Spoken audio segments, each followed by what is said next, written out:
What's up, guys? Neil Orfield here, checking out Stokastic's NFL DFS showdown lineup generator for tonight's Thursday night football game between the Packers and the Lions. While you're coming in, please like the video, subscribe to the channel if you haven't already done so, and hit that notification button so you can get alerts when our shows go live. If you haven't already checked out the lineup generator, highly recommend doing so. It's only $14.95 per week, and this is a tool that only gives you plus EV lineups. So every single one of these lineups has been run through thousands of simulations and has been found to be a long-term profitable lineup. I'm still going to go through here and I'm going to choose some lineups that I like. There might be some lineups that are in here that might not be the types of lineups that I like to play, but all of them have been found to be long-term profitable lineups. They might just not be the lineups that I like to play, because I like to play lineups that are going to win a lot of money when they win. Some of these lineups might not make as much money when they win, but they might still be profitable because they win frequently enough that they're going to be long-term profitable. So let's try to find a few lineups that we like here. I'm going to go start with DraftKings. I'm going to look at both DraftKings and FanDuel here, and I'm just going to go straight to the contrarian lineups to see what we have here, because that's typically how I like to play. Again, when I win, I want to win a lot of money, so I like to play contrarian lineups. I'm not going to choose a game script here, but you can. This is part of the beauty of the showdown lineup generator, is you can choose, both teams go 6+ points above their implied team total. Both teams go 6+ points below their implied team total, or one team blows out the other. You can choose whatever game script you think is going to happen in the game here, but I'm just going to use the standard projections for this video.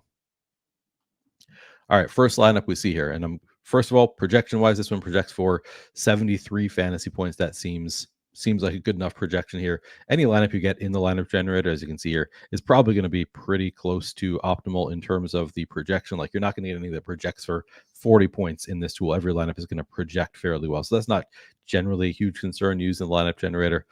Second thing that I like to look for is correlation here, and typically the biggest thing for me is correlation with the quarterbacks. I don't want to run out a Jared Goff without any pass catches, for example, because he's a statuesque quarterback. It's very unlikely that he's going to be in the optimal lineup without bringing along at least one pass catcher. But in the case of this lineup, we have Jared Goff, the only quarterback in here, and we've got him with Khalif Raymond and Sam Laporta, and also both running backs in the lineup as well, who could be seen as pass catchers. The only Packers player we have in this lineup is the kicker, Anders Carlson.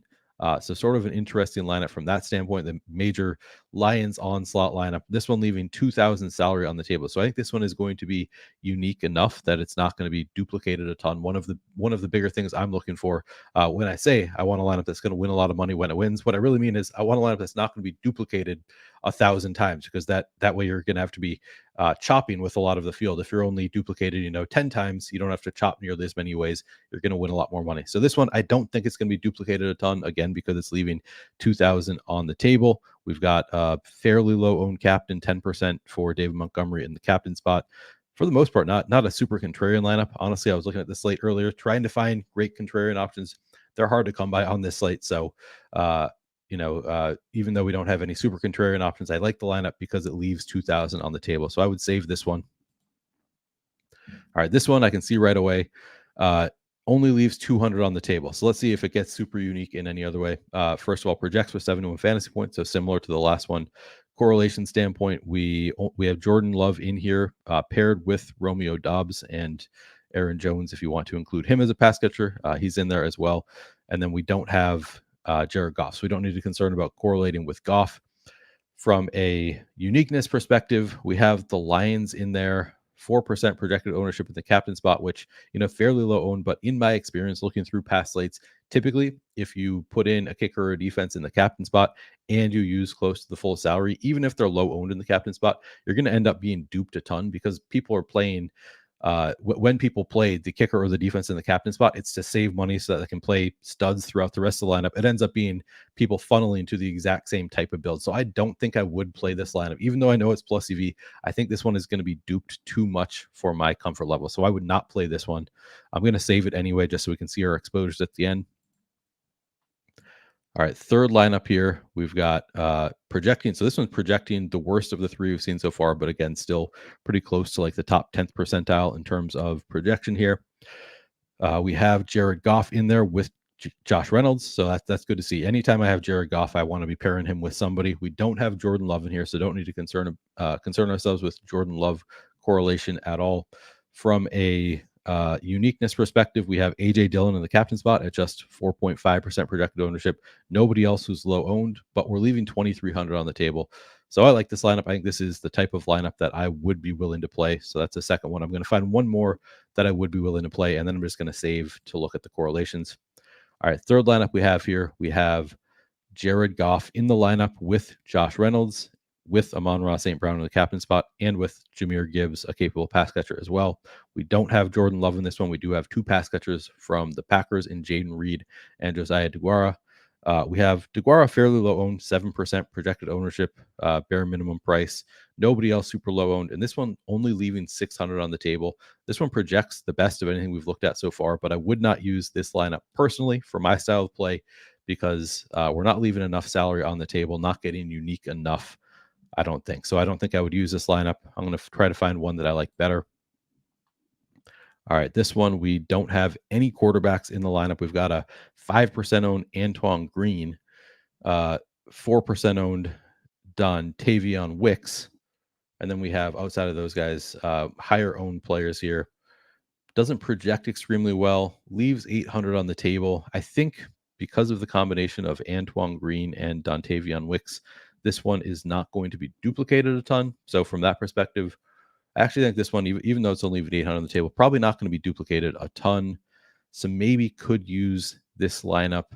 I don't know that I'm going to be playing much Antoine Green tonight, so I don't know that I would use this one because of that. But yeah, I think it looks like it is a plausible lineup if you want to play Antoine Green. I'm not going to use it because I don't think, maybe I need to look more into Antoine Green, but so far I don't think he's somebody who's going to be necessarily making my player pool tonight. All right, so let's find one more. Jared Goff in this one with Josh Reynolds, Marvin Jones, and Jahmyr Gibbs. We've got Aaron Jones in the captain spot, Jaden Reed, no Jordan Love in this lineup. We have 8% owned. Aaron Jones is our lowest owned player. This one uses the full salary cap.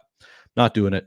I'm gonna save it, but I'm not going to use this lineup because it uses the full salary cap and projects. Nobody's super low owned. We do have the 5% on Marvin Jones. I like Marvin Jones as a play tonight, but in this particular build, I think it's going to be too over owned for my style of play. All right, this one I can see right away leaves only 600 on the table. Doesn't get super unique anywhere in the lineup, so I'm going to not use that one either. This one only leaves 100 on the table. Not going to use it. All right, now we're talking. We're leaving a lot of money on the table in this one. All right, so we have Jordan Love is the only quarterback in this one. He's paired with Jaden Reed and Romeo Doubs. Jordan Love, I would be more willing to run out there naked anyway because he's got 74 rushing yards through 3 games this season. I think he already has a rushing touchdown, has shown at least some rushing upside here. So I'd be more willing to play him than Jared Goff without any pass catchers. On top of that, we've got David Montgomery in the captain spot at about 10% owned. We've got the kicker for the Lions. We've got Josh Reynolds in there as well. I think that I would play this lineup. It leaves enough salary on the table that I'm not all that concerned about it being duped.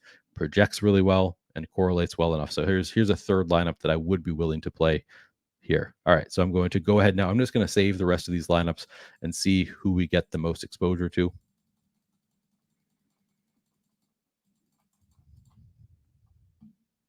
Jared Goff, we're getting in 49% of our lineups. Jahmyr Gibbs, 44%. David Montgomery, 41%. Jaden Reed, 41%. And then we drop down to Josh Reynolds, 36%. Sam Laporta, 33%. Jordan Love, 33%. Sort of interesting to see that our highest exposed players are that we get more Gibbs than Montgomery, for example, because they actually project fairly similarly, and Montgomery is significantly cheaper, but this is the way it fell in this set of lineups. So do with that what you will. If you want to play some Jahmyr Gibbs, have at it. David Montgomery also towards the top as well. Kind of a lot of Lions towards the top. So we have more Lions on the first page here than Packers, and then a slew of Packers down here that we're getting to around 20%. So interesting to see. Our highest owned captain would be Aaron Jones at 18%. Very spread out at captain in these lineups, which is good to see. It's typically what I do. Also, I like to spread out a captain, have kind of a wide array of different lineups. All right, I think that'll do it for the DraftKings portion. Let's take a look at some FanDuel lineups as well. All right, I'm going to do contrarian lineups once again on FanDuel. And again, I'm going to use standard projections. All right, so our first lineup here projects for 54 fantasy points. So keep that number in mind. Leaves 1,500 on the table. So it's going to be somewhat unique, I think. I think that's about the line where I'm starting to be willing to play it. It's $500 increments on FanDuel, so leaving 15 on the table, I think is viable. I usually leave 2,000 or more personally, but I think that 1,500 probably viable to avoid some duplication in some lineups. No quarterbacks in this lineup. Nobody super low owned. We have a 13% Aaron Jones in the MVP spot, 11% owned Christian Watson. A little bit of uniqueness here. I don't know if a lot of people are going to be doing the double running back thing. So I don't think this lineup is going to be a crazy duped lineup. I think it's viable. I think I would be willing to play this lineup. I have a little bit of concern that this one might be more duped than I realized, but I think I'd be willing to play it. All right, second lineup we see here, we've got Jared Goff in there with Josh Reynolds. We have Jordan Love in there with Jaden Reed and Luke Musgrave. I like it. So from a correlation standpoint, looks great.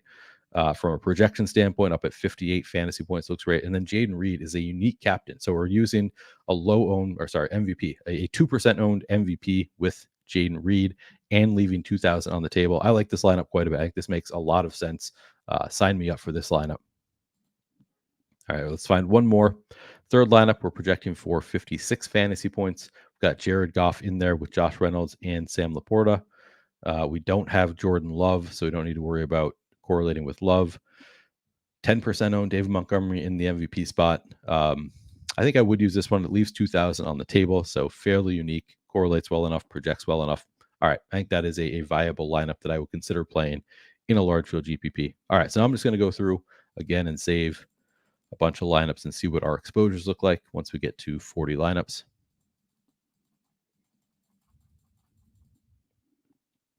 All right, so we have 50% Jared Goff, 47% Jordan Love, 42% Aaron Jones in the MVP spot is our third highest exposure. That's kind of interesting to see. We got both Lions running backs towards the top here as well. Interesting to see Riley Patterson. So we got a kicker in the MVP spot 20% of the time in these lineups.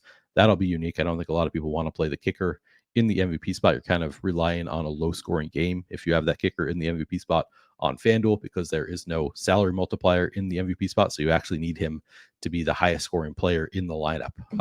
But interesting to see that we're getting him 20% of the time. I guess that just goes to show you can have some of those low scoring games where the kicker does end up being the highest owned or the highest scoring player on the slate. All right, that is going to do it for this video. Again, you can use the link in the description if you haven't yet signed up for the lineup generator. I think it's a fantastic tool. And if you sign up now for a week, you're going to get not only for the showdown slate, but you're also going to get the main slate in there as well, and several showdown slates. So now is a good time to sign up for the lineup generator if you haven't already done so. It's just $14.95 per week. You can find the link in the description of this video. If you haven't hit the like button, please do so. Good luck tonight.